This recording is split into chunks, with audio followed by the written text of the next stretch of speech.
Hello everyone! Here's another recipe na napaka-versatile sa bread and pastry production. And because of its many uses, napakahalaga rin na alam natin itong gawin from scratch. Although there are different brands available na nabibili na ng instant, but mas maganda pa rin and I find it na mas yummy yung custard cream na freshly prepared. So if you love baking at gusto mo na the best yung na ipe-prepare mo, sigurado ako na magugustuhan mo ang custard cream recipe na to. Welcome to Bake It Yourself! And let's get started! Una ay gagamit tayo ng saucepan at maglalagay tayo dito ng 500 grams na fresh milk. At isi-set aside muna natin ito o ilagay natin dun sa may kalan. And on a bowl, maglagay tayo ng 70 grams of white sugar at 4 pieces na egg yolk. At hahaluin natin ito using wire whisk. Until mag-floppy ng bahagya, mapapansin nyo na nagpa-floppy na ito, yung kulay niya ay medyo namumuti na.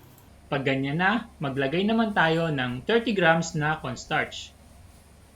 And continue mixing at least 1 minute more. Okay, so punta naman tayo sa ating fresh milk. Isi-simmer natin ito. Pero pag umiinit pa lang ito ng bahagya or warm na yung milk, mabawas tayo dito ng at least half cup at ilalagay natin sa mixture ng sugar at egg yolk. Ito ay para lumabnaw ito dahil pag tick natin itong ilalagay sa simmering milk natin, ang tendency mamuo agad at hindi natin makuha yung smooth na texture. Alright, so once nagsisimmer na yung milk, ay ilagay na natin yung sugar at egg yolk mixture. And while pouring, sabayan nyo na rin po ng paghahalo. Continue cooking lang and let our thickening agent, yung cornstarch, do the work completely at mag-thicken na itong ating cream. Then, pwede na nating i-off yung fire. At saka tayo maglagay ng vanilla powder, 15 grams, at unsalted butter, 1 tablespoon.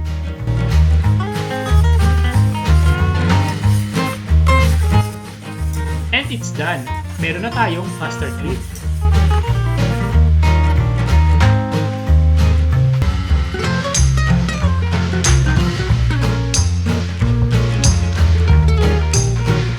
Papakita ko na rin sa inyo yung isa sa pinagagamitan ko nitong custard cream. Ito yung Danish bread na marami ring variety kaya gamit na gamit talaga tong custard cream.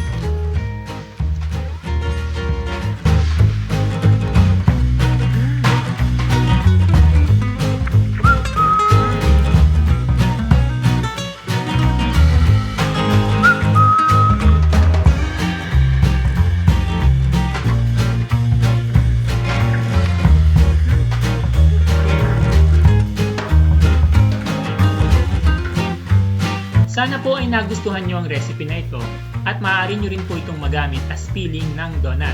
Ginagamit ko ito as Bavarian filling at nag-add lang ako ng chocolate ganache at chocolate filling na siya at iba pang flavorings like strawberry and etc.